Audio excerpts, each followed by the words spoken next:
In this lecture, we're going to talk about other cycles, including the production cycle and the HR or payroll cycle. First, production cycle. The production cycle is a recurring set of business activities and related information processing operations associated with the manufacture of product. Okay, this is a context diagram of the production process. If you look at it, it's dealing with other subsystems, revenues, the general ledger, management, HR, and expenditure cycles. Basically, it has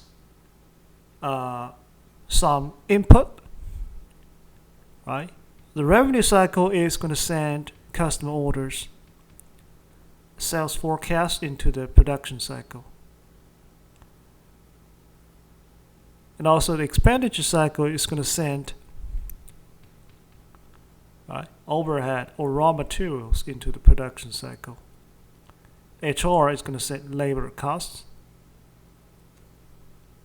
And what the production cycle is going to send to other subsystems, finish the goods, right? The cost into the general ledger, reports to the management, the labor needs to their HR, and then purchase requisitions to the expenditure cycle.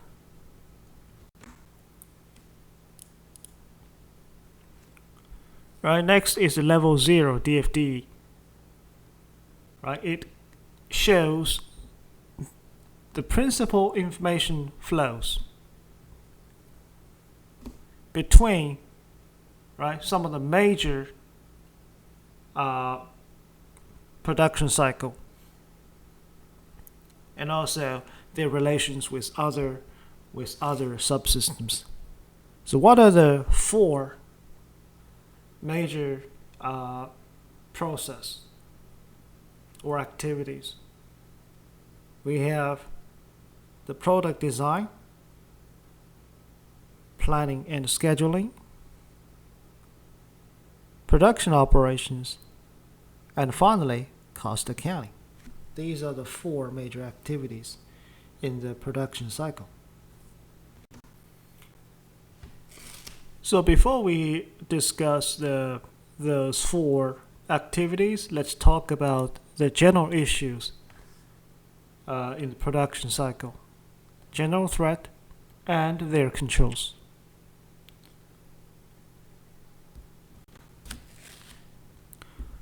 So some of these general threats include inaccurate or invalid master data, unauthorized disclosure of information, and then loss or destruction of data. What are their controls?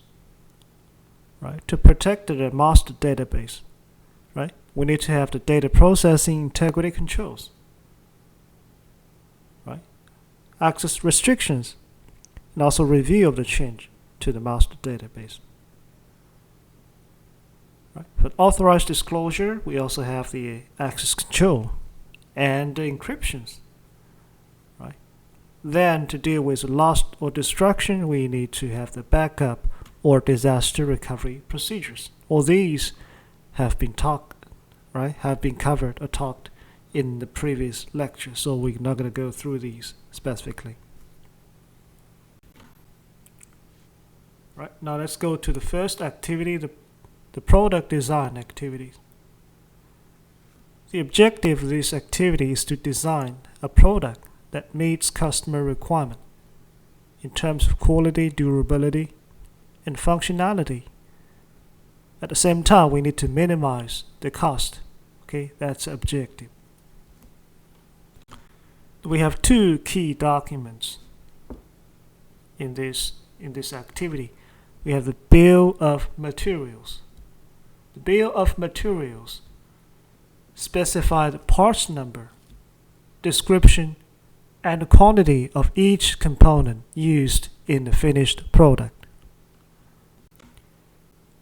Another is operations list. Operation list specifies a sequence of steps to follow in making the product. Which equipment to use and how long each step should take. That is covered in the operations list. Well, the key technology used in this activity is known as the Product Life Cycle Management (PLM) software. The PLM software usually consists of 3 components. We have the CAD, or the computer-aided design. Right? This is a software used to design new product.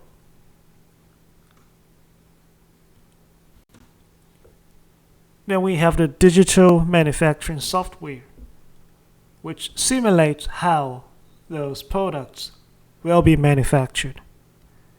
Okay, so you can watch and find the problems. They make changes. And the third component is product data management software, which stores all the data associated with the product. The PLM software can save company millions of dollars, but sometimes it can create a lot of troubles for companies. To learn more about the PLM, CAD, and related technologies, you can watch this video.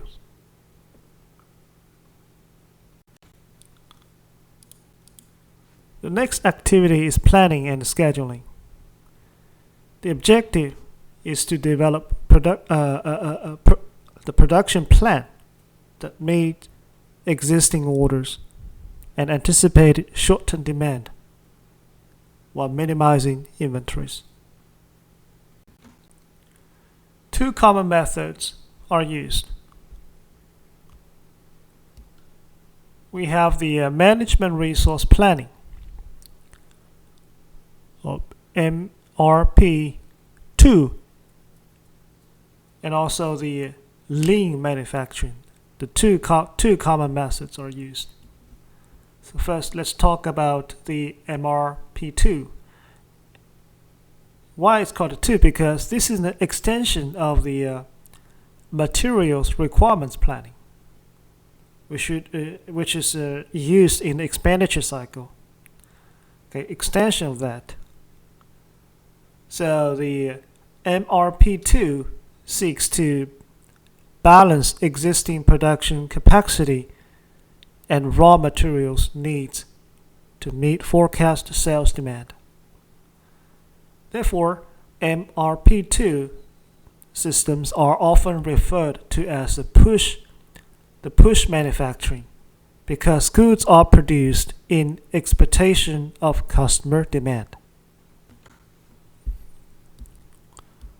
Right, and the lean manufacturing extends the just-in-time systems, okay, which is also covered in expenditure cycle. It extends JIT systems, and it's also known as the pull manufacturing, because goods are produced in response to customer demand.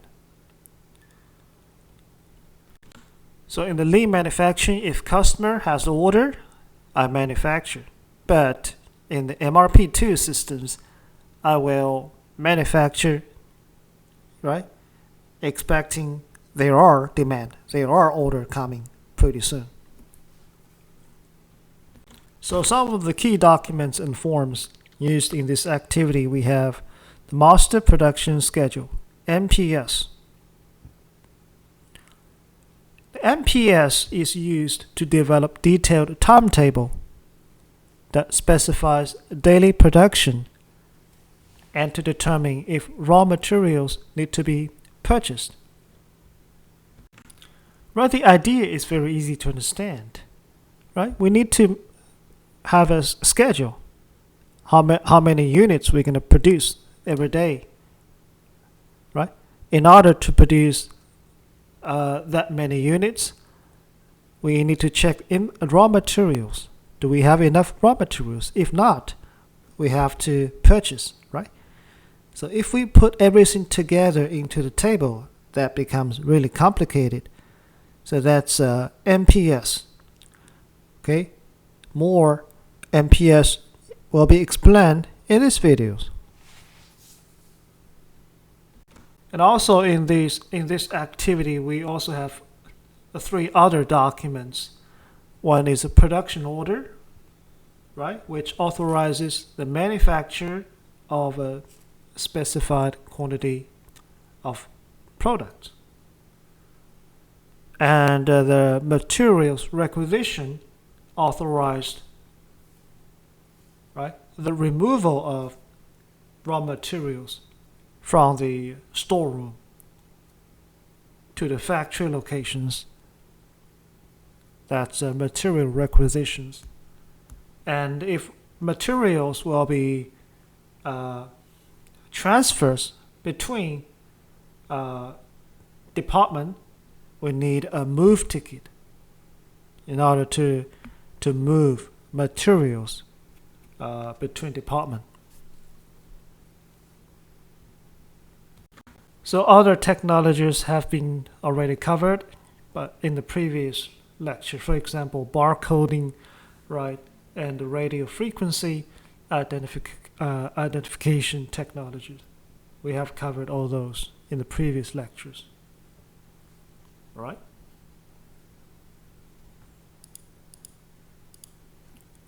Threats and controls. The main threat in activity 1, the production design, activity 2, the planning scheduling, include the product design resulting excess costs, right? And also the over and under productions. And their related controls. For example, we have analysis of cost arising from product design choices. Analysis of warranty repair cost deals with threat 1. To deal with threat 2, right, we need to have the production planning systems. Either you're going to choose MRP2 or the lean manufacturing system. We're going to review and approve production orders and schedules, then restrict access to order schedules. It looks pretty easy to do, but in practice, this is not easier. If you look at, right,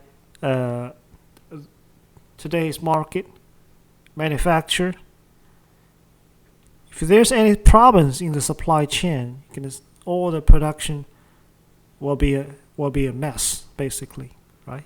There's a lot of over and under production virtually everywhere.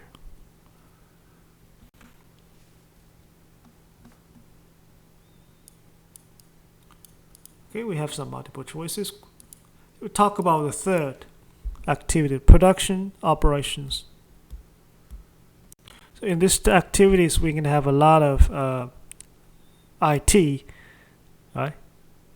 Different forms of IT in the production process, such as robots and computer-controlled machinery, which is known as the Computer Integrated Manufacturing, CRM.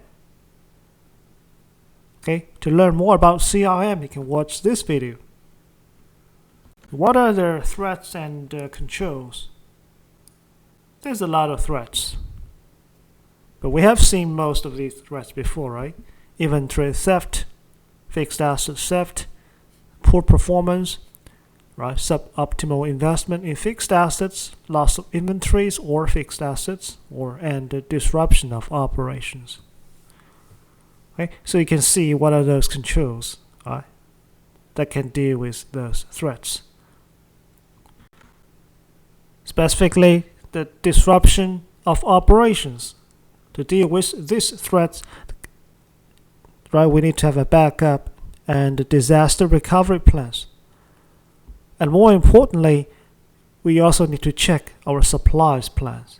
Okay, do our supplies have any plan, right? If not, we need to have an alternative source to get those materials. Otherwise, our production, if anything happened to our supplies, right, our operations will be interrupted. Right, the fourth activity is cost accounting. The objective of having cost accounting is to provide information for planning, controlling, and evaluating the performance of production operations, to provide accurate cost data about products for use in pricing and product mix decisions, and finally, right, collect and process information used to calculate inventory and the cost of goods sold that appears in company's financial statement. I believe this has been covered in cost accounting already, right? There are basically two types of accounting systems. We have job order costing and process costing, two types of accounting systems. Right, the job order costing assigns cost to specific production batches or jobs, and is used when a product or service is being sold consists of discretely identifiable items. That's for job order costing. The process costing assigns cost to each process or work center, okay, and then calculates the average cost for all units produced. Okay, those are the two different types of a cost accounting system. So no matter which system you're using, we need all the following information. Right, the raw materials used, right, labor used, right, machine used, and other manufacturing overhead costs incurred. Threat and controls. All right.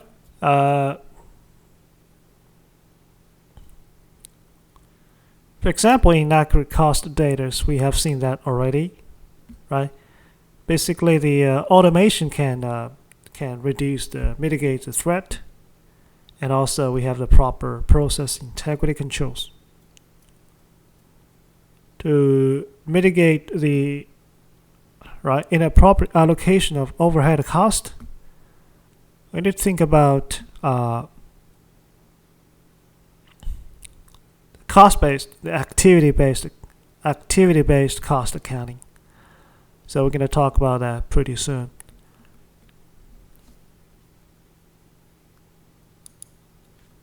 Right? That's activity-based costing, activity-based costing. So what are their benefit to have the activity-based costing? Activity-based costing refines cost allocations. Right? For example, the traditional cost, we're gonna have, for example, salary cost, right? And we have the raw material cost. But activity-based cost accounting, we're gonna trace the larger proportion of overhead cost to product, not to their functions, but to product.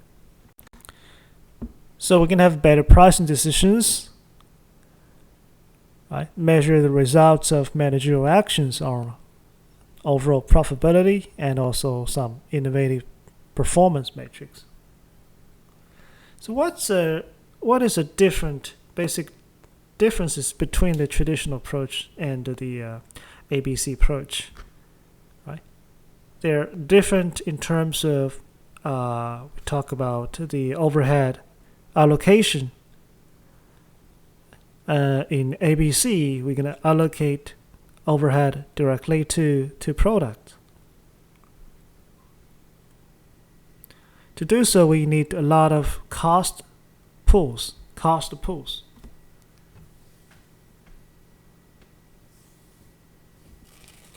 For example, for the batch-related overhead, for example, sales costs, right? Or the material handling cost. Those are the batch related overhead, because for each batch we're gonna deal with a lot of products. For the batch related overhead, right, we're gonna allocate the overhead based on the amount of units covered in those batches. Right? We also have the product related overhead. Right? These costs are related directly to company's product. Right? For example, R&D, right? And shipping, and so on. And also we have the company-wide overhead. This includes, for example, cost, the rental cost, right? Or property taxes. These are cost that applies to all products. So under ABC method, we're going to allocate cost by identifying the cost drivers. A cost driver is anything that has a cause and effect relationship on costs. Right? For example, it's very easy to identify that right, the cost from the purchasing, cost for purchasing, right? Right, the driver is the number of purchases during the period, right? The more purchases we make, number of purchases we make, the more cost we have. So in this case, the number of purchases is a cost driver. So to save cost, it's better idea to purchase in a great amount, large lot, to save cost, right? All right, so we're not going to cover everything about ABC. It's from the cost accountings, but learn more about ABC, you can watch these videos.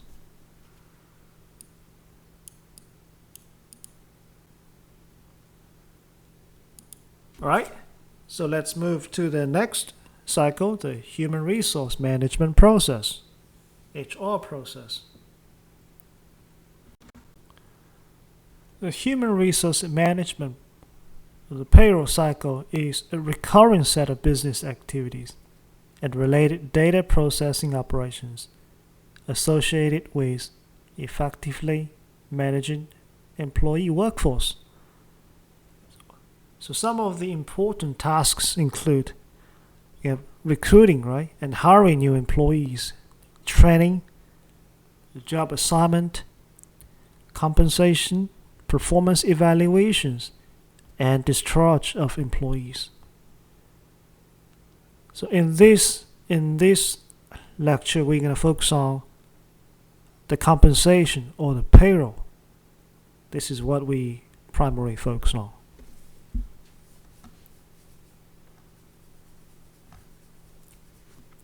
Because the payroll is covered by controller, basically. It's part of the accounting function, and other activities are covered by the HR department. Right?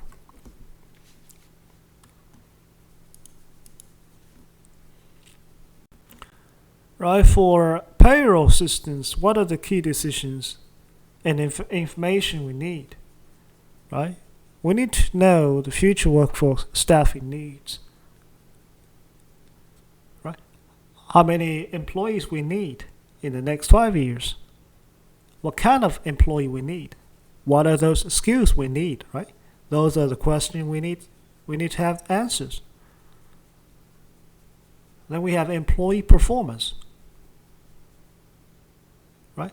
Which employee performed better, therefore should receive a pay raise? Which one is a bad one, should be discharged? Employee moral, right? What is are they happy, basically, at the job satisfaction? How can compensation give them better incentive, right, to improve their moral?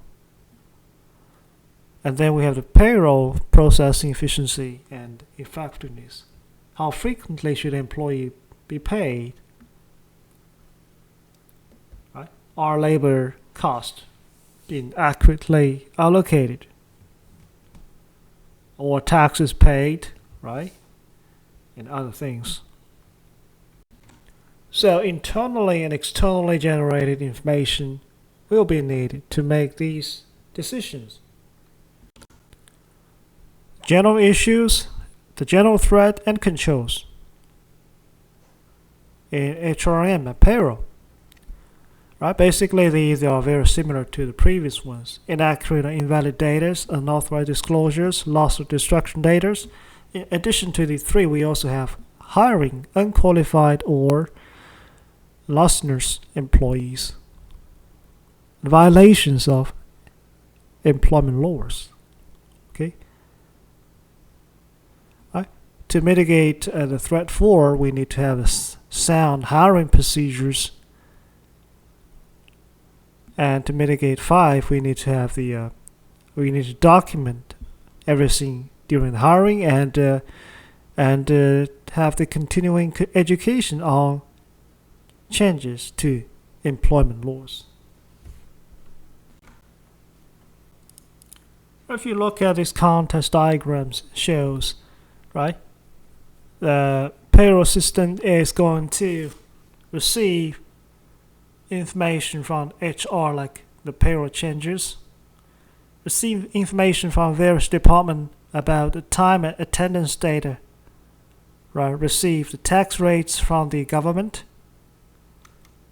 right, receive information from employees about their withholding and deductions choices, and then receive the rate changes from the insurance companies. These are the input and what the system is going to give them. Or give them report to HR department, right? Report to various other department. Payroll taxes and tax report to the government agencies, right? Paychecks to employees, and also payroll checks to the bank, right? We send money to the bank, and from there send paychecks to employees, and checks and reports to the insurance companies.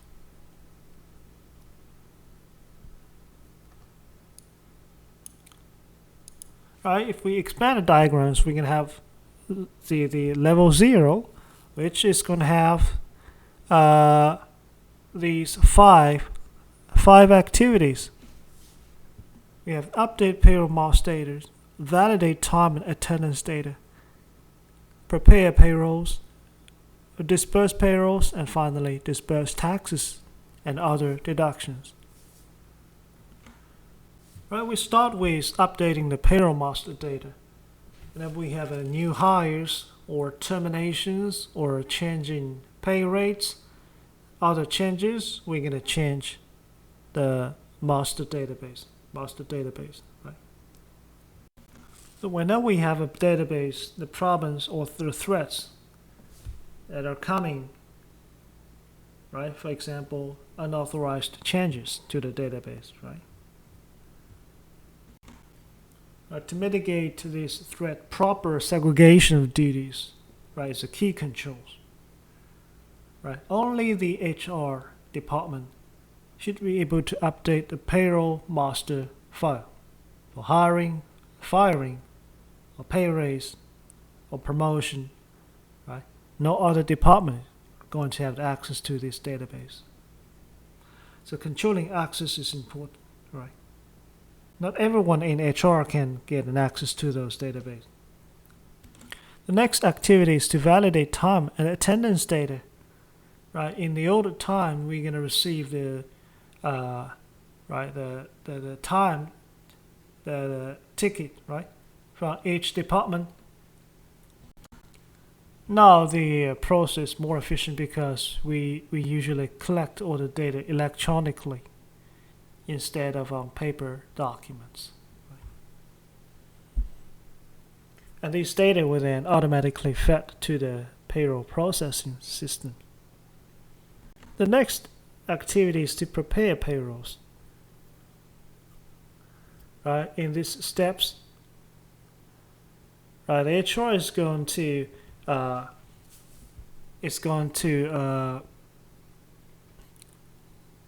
make the payroll transactions.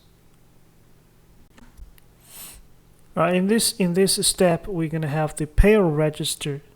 Payroll register is a report that lists each employee's gross pay, the payroll deductions, and net pay, just like your the wages slip, but the payroll register has all employees' information. Next activity is disbursement of payroll. Right. So once the paychecks have been prepared, the payroll register is sent to the accounts payable department for review and approval.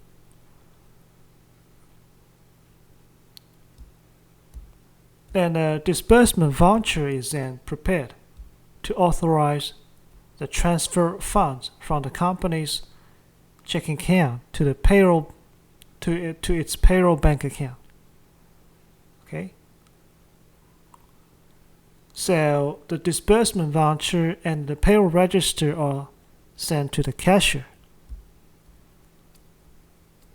With both documents, the register and the disbursement vouchers, the cashier is going to review and prepare and sign a check transferring funds from the company's cash account to its payroll bank account. So there's a lot of controls in this activity, right? So the payroll register is then returned to the payroll department after that. Direct deposit can make things much easier, more efficient in this activity. The final activity is disbursement taxes. Is disbursing taxes and other deductions.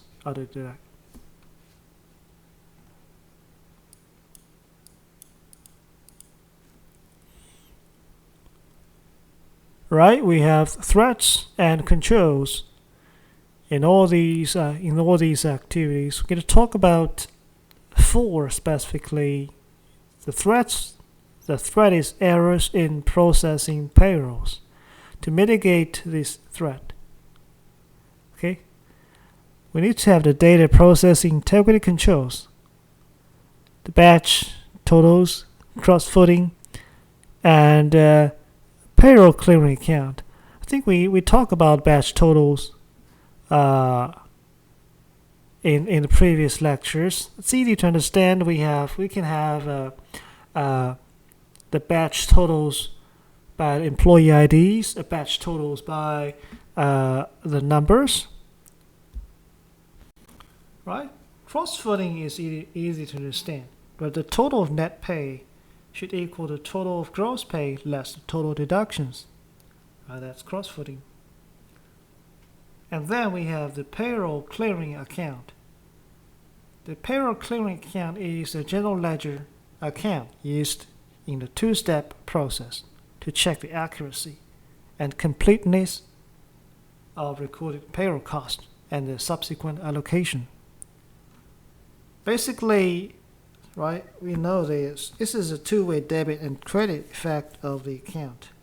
For one side, we're going to record, right, we're going to debit the amount of gross pay, and on the other side, we're going to record the cost allocations, right? The total pay should equal the total cost allocations. That's the idea of the payroll clearing account. And by the end of the day, this should have a zero balance, right? Should have a zero balance. Will be fully cleared, which means it's accurate. Right, other threats and controls, we're not going to cover, go through all of them. You can read, right, you can read these to understand. And finally, talk about the reasons to outsource payrolls. For many small companies, the payroll functions is typically outsourced. Right? A payroll service bureau maintains the payroll master file for each of its clients and performs the payroll processing activities. A PEO, which is the the professional employee organizations, right? PEO, professional employee organizations provide more advanced services. Not only are they going to process your payroll, but also they're going to provide, right, HR management services, such as employee benefit designs and administrations. The benefits is obvious: to reduce cost. And also, you're going to have broader range of benefit. For example, administration of benefit. You can free up computer resources. You can use limited computer resources for other purposes. All right.